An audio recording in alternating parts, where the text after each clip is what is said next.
Hello everybody and welcome to Sensible Fitness. In today's video, we'll be talking about timing and exercise. We'll be talking about how long a regular exercise day should last. We'll be talking about what is the best time to exercise, if any, and we'll also be talking about time for muscle recovery. So let's start with what is the best time to work out. Is it the morning? Is it the evening? Is it after lunch? Essentially speaking, there is no one best time to work out. You should work out anytime that is comfortable for you. So if you're an early bird and you like to get up, work out then. Get up, work out, then go to office or do whatever, right? If you're someone that likes to work out after lunch, sure, eat some lunch, then go and do some workout. If you're someone that likes to work out after your job in the evenings, do it then. There is no one best time to work out. The only time that I do not recommend you working out is just before you go to sleep. Working out can increase the internal body temperature, which can interfere with REM sleep and deep sleep. So I do not recommend working out just before you sleep. Furthermore, in terms of food and timing, I would say give it about half an hour after a small snack and maybe 1 to 2 hours after a heavy lunch or breakfast, because it will obviously take time for the food to be converted into a usable form of energy that you can use during your workout. So I do recommend giving it about half an hour after a small meal and about an hour to 2 hours after a heavy meal. Now, in terms of how long each session should last, if you're an expert, then that obviously varies depending on what your goals are. But if you're a beginner, each session should not last more than 90 minutes. And I'm including warm up, cool downs, all of that included. It should come anywhere from 30 to 90 minutes. And if you're a beginner, ignore that 30 minutes as well, right? If you're a beginner, even 10 minutes of working out is absolutely fine. If it means that you're able to turn fitness into a habit, then even 10 minutes when you're just starting out is fine. But essentially, if your workouts take more than 90 minutes, if you're going to 2 hours, 3 hours, 4 hours, then it's probably a bit much.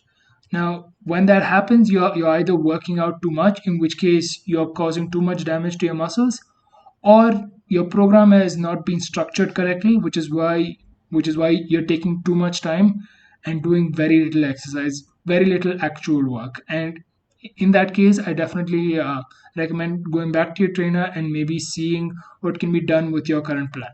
A third thing we want to talk about is muscle recovery. How much time does it take for a muscle to recover after a session in the gym or a particular fitness session?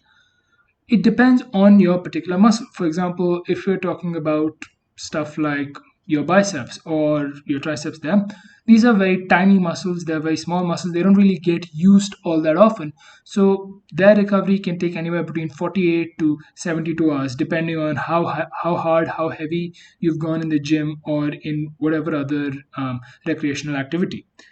However, for other muscles, like for example, your ab muscles or your cardiovascular muscles, if you're going cycling or jogging or stuff like that, now your ab muscles and your cardiovascular muscles are muscles that are being used every day. So for muscles like your abs and your cardiovascular muscles, they actually regenerate and they actually recover much quicker than other muscles in your body. So for muscles that you use every day, like your abs, your core muscles, and your cardiovascular muscles, you can train them every day within reason. Of course, you can't go super heavy every day and then expect to come back, but within reason you can train them every day. For other muscles, for your other skeletal muscles like your biceps, your triceps, your shoulder muscles, your deltoids, your pecs, stuff like that, it usually takes about 48 to 72 hours after a particular workout session for those muscles to be fully healed, to fully recover, and for you to work them out again. So there it is. That's the video on timing with respect to your exercise programs. We also talked about when you should work out, how long you should work out, and how long it takes for the muscle to recover and to heal. As always, like, share, and subscribe. Please do click the bell icon when you do subscribe. Please do follow us on our other social media platforms. We're on Facebook, Instagram, we're on Twitter as well.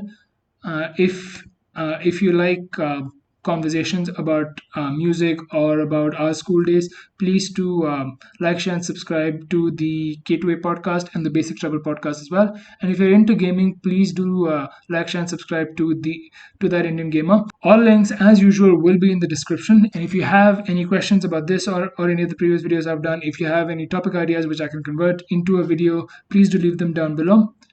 And once again, thank you very much for watching, and I'll see you all next time. Bye.